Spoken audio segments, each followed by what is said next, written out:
আনাস ইবনু মালিক রাদিয়াল্লাহু আনহু হতে বর্ণিত, তিনি বলেন, রাসূলুল্লাহ সাল্লাল্লাহু আলাইহি ওয়াসাল্লামকে এক রাতে কাবার মসজিদ থেকে সফর করানো হয়। বিবরণটি হচ্ছে, নবী সাল্লাল্লাহু আলাইহি ওয়াসাল্লামের কাছে এ বিষয়ে ওয়াহী পাঠানোর আগে তার কাছে তিনজন ফেরেশতার একটা জামাত আসলো। অথচ তখন তিনি মসজিদুল হারামে ঘুমিয়েছিলেন। এদের প্রথমজন বলল, তিনি কে? মধ্যের জন বলল, তিনি এদের সবচেয়ে ভালো লোক। সর্বশেষ জন বলল, তাহলে তাদের সবচেয়ে ভালো লোকটিকে নিয়ে চলো। সে রাতের ঘটনা এতটুকুই, এজন্য তিনি আর তাদেরকে দেখেননি। শেষে তারা অন্য এক রাতে আসলেন, যা তিনি অন্তর দ্বারা দেখছিলেন। তার চোখ ঘুমায়, অন্তর ঘুমায় না। সেরকম অন্য নবী আলাইহিস সালামগণও চোখ ঘুমিয়ে থাকে, অন্তর ঘুমায় না। এই রাতে তারা তার সঙ্গে কোনো কথা না বলে তাকে উঠিয়ে নিয়ে জমজমের কূপের কাছে রাখলেন। জিবরিল আলাইহিস সালাম তার সাথীদের থেকে নবী সাল্লাল্লাহু আলাইহি ওয়াসাল্লামের দায়িত্ব নিলেন।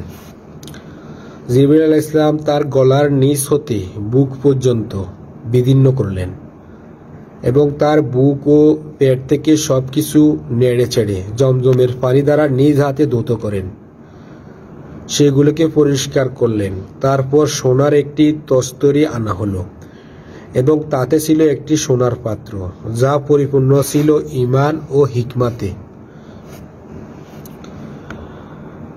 হিকমাতে। তার বুক ও গলার রগগুলো এর দ্বারা পূর্ণ করলেন। তারপর সেগুলো যথাস্থানে রেখে বন্ধ করে দিলেন। তারপর তাকে নিয়ে পৃথিবীর আসমানের দিকে উঠলেন। আসমানের দরজাগুলো হতে একটা দরজাতে নাড়া দিলেন। বলে আসমানবাসীগণ তাকে ডাক দিয়ে জিজ্ঞেস করল, এ কে? তিনি উত্তরে বললেন, জিবরিল। তারা আবার জিজ্ঞেস করলেন, আপনার সঙ্গে কে? তিনি বললেন, আমার সঙ্গে মুহাম্মদ সাল্লাল্লাহু আলাইহি ওয়াসাল্লাম। জিজ্ঞেস করলেন, তার কাছে কি দূত পাঠানো হয়েছে? তিনি বললেন, হ্যাঁ। তখন তারা বললেন, মারহাবা ওয়া আহলান, আপনাকে ধন্যবাদ, আপনি আপন জনের মধ্যে এসেছেন। তার আগমনে আসমানবাসীরা খুবই আনন্দিত। আল্লাহ জমিনে কি করতে চাচ্ছেন তা আসমানবাসীদেরকে না জানানো পর্যন্ত তারা জানতে পারে না। দুনিয়ার আসমানে তিনি আদম আলাইহিস সালামকে দেখতে পেলেন। জিবরিল আলাইহিস সালাম তাকে দেখিয়ে বললেন, তিনি আপনার পিতা, তাকে সালাম দিন। নবী সাল্লাল্লাহু আলাইহি ওয়াসাল্লাম তাকে সালাম দিলেন। আদম আলাইহিস সালাম তার সালামের উত্তর দিলেন এবং বললেন, মারহাবা ওয়া আহলান, হে আমার পুত্র, তুমি আমার কতই না উত্তম পুত্র। নবী সাল্লাল্লাহু আলাইহি ওয়াসাল্লাম দুটি প্রবাহমান নদী দুনিয়ার আসমানে দেখলেন। জিজ্ঞেস করলেন, এই নদী দুটো কোন নদী হে জিবরিল? জিবরিল আলাইহিস সালাম বললেন, এই দুটো হলো নীল ও ফোরাতের মূল। এরপর জিবরিল আলাইহিস সালাম নবী সাল্লাল্লাহু আলাইহি ওয়াসাল্লামকে সঙ্গে নিয়ে আসমানে ঘুরে বেড়ালেন। তিনি আরো একটি নদী দেখলেন। এর উপর প্রতিষ্ঠিত ছিল মতি ও জাবারজাদের তৈরি একটি প্রাসাদ। নবী সাল্লাল্লাহু আলাইহি ওয়াসাল্লাম নদীতে হাত মারলেন। সেটা ছিল অতি উন্নত মানের মিস্ক। তিনি বললেন, হে জিবরিল, এটি কি? জিবরিল আলাইহিস সালাম বললেন, হাউজে কাউসার, যা আপনার রব আপনার জন্য সংরক্ষিত রেখেছেন। তারপর নবী সাল্লাল্লাহু আলাইহি ওয়াসাল্লামকে সঙ্গে নিয়ে দ্বিতীয় আসমানে গেলেন। প্রথম আসমানের ফেরেশতাগণ তাকে যা বলেছিলেন এখানেও তা বললেন। তারা জানতে চাইল তিনি কে? তিনি বললেন, জিবরিল। তারা বললেন, আপনার সঙ্গে কে? তিনি বললেন, মুহাম্মদ সাল্লাল্লাহু আলাইহি ওয়াসাল্লাম। তারা বললেন, তার কাছে কি দূত পাঠানো হয়েছে? তিনি বললেন, হ্যাঁ। তারা বললেন, মারহাবা ওয়া আহলান। তারপর নবী সাল্লাল্লাহু আলাইহি ওয়াসাল্লামকে সঙ্গে করে তিনি তৃতীয় আসমানের দিকে গেলেন। প্রথম ও দ্বিতীয় আসমানের ফেরেশতারা যা বলেছিল তৃতীয় আসমানেও ফেরেশতারা তাই বললেন। তারপর তাকে করে তিনি চতুর্থ আসমানের দিকে গেলেন। তারাও তাকে আগের মতোই বললেন। তারপর তাকে নিয়ে পঞ্চম আসমানে গমন করলেন। তারাও পূর্বের মতোই বললেন। এরপর তিনি তাকে নিয়ে ষষ্ঠ আসমানের দিকে গেলেন। সেখানেও ফেরেশতারা আগের মতোই বললেন। সর্বশেষে তিনি নবী সাল্লাল্লাহু আলাইহি ওয়াসাল্লামকে নিয়ে সপ্তম আসমানে গেলে সেখানেও ফেরেশতারা তাকে আগের ফেরেশতাদের মতো বললেন, প্রত্যেক আসমানেই নবীগণ রয়েছেন।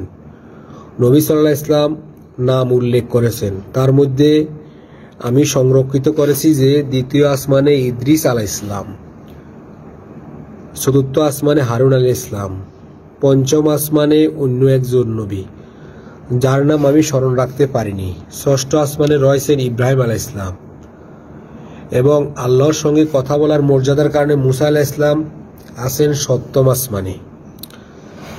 সে সময় মুসা আলাইহিস সালাম বলবেন, হে আমার রব, আমি তো ধারণা করিনি আমার উপরে কাউকে উচ্চ মর্যাদা দান করা হবে। তারপর নবী সাল্লাল্লাহু আলাইহি ওয়াসাল্লামকে এত উপরে উঠানো হলো যে ব্যাপারে আল্লাহ ব্যতীত আর কেউই জানে না। শেষে তিনি সিদরাতুল মুনতাহায় পৌঁছলেন। এখানে প্রবল পরাক্রমশালী আল্লাহ তার নিকটবর্তী হলেন, অতি নিকটবর্তী, ফলে তাদের মাঝে দুনুকের ফারাক রইল অথবা তারও কম। তখন আল্লাহ তার প্রতি ওহী পাঠালেন, অর্থাৎ তার উম্মতের উপর রাত ও দিনে 50 ওয়াক্ত সালাত আদায় করার ওহী যোগ পাঠানো হলো।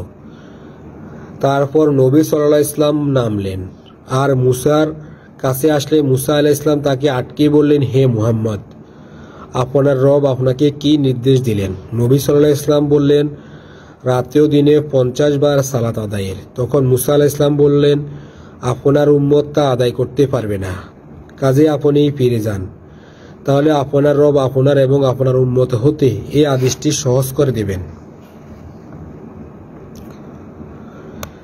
তখন নবী সাল্লাল্লাহু আলাইহি ওয়াসাল্লাম জিবরিল আলাইহিস সালামের দিকে এমনভাবে তাকালেন যেন তিনি এই ব্যাপারে তার থেকে পরামর্শ চাচ্ছিলেন।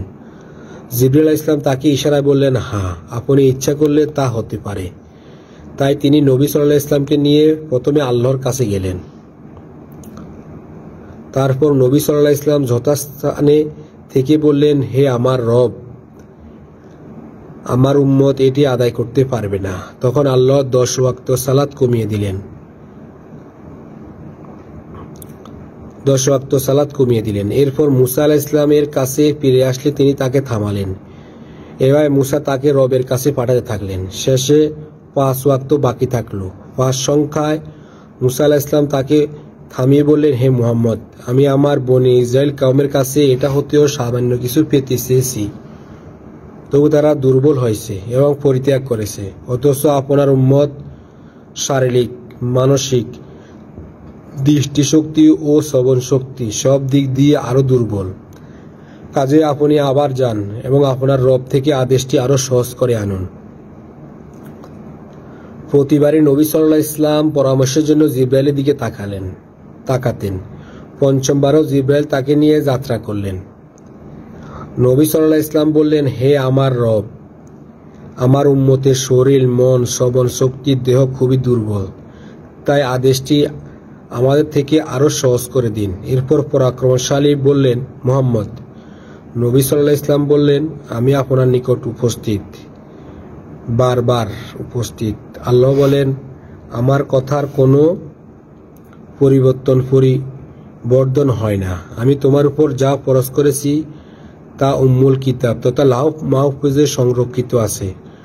প্রতিটি নেক আমলকে 10টি নেকি রয়েছে। উম্মুল কিতাবে সালাত 50 ওয়াক্তই লেখা আছে, তবে আপনার ও আপনার উম্মতের জন্য তা 5 ওয়াক্ত করা হলো। এরপর নবী সাল্লাল্লাহু আলাইহি ওয়াসাল্লাম মুসার কাছে ফিরে আসলে মুসা আলাইহিস সালাম তাকে জিজ্ঞেস করলেন, আপনি কি ব্যবস্থা নিয়ে এসেছেন? নবী সাল্লাল্লাহু আলাইহি ওয়াসাল্লাম বললেন, আল্লাহ আমাদের জন্য সহজ করে দিয়েছেন। তিনি আমাদেরকে প্রতিটি নেক কাজের বদলে 10টি সওয়াব নির্ধারণ করেছেন। তখন মুসা আলাইহিস সালাম বললেন, আল্লাহর শপথ, আমি বনি ইসরায়েলের নিকট হতে এর চেয়েও অল্প জিনিসের আশা করেছি, কিন্তু তারা তাও আদায় করেনি। আপনার রবের কাছে আপনি আবার ফিরে যান, যেন তিনি আরো একটি কমিয়ে দেন। এবার নবী সাল্লাল্লাহু আলাইহি ওয়াসাল্লাম বললেন, হে মুসা, আল্লাহর শপথ, আমি আমার রবের কাছে বারবার গেছি, আবার যেতে লজ্জাবোধ করছি, যেন তার সঙ্গে মতভেদ করছি। এরপর মুসা আলাইহিস সালাম বললেন, নামতে পারেন আল্লাহর নামে। এ সময় নবী সাল্লাল্লাহু আলাইহি ওয়াসাল্লাম জাগ্রত হলেন, দেখলেন তিনি মসজিদে হারামে আছেন।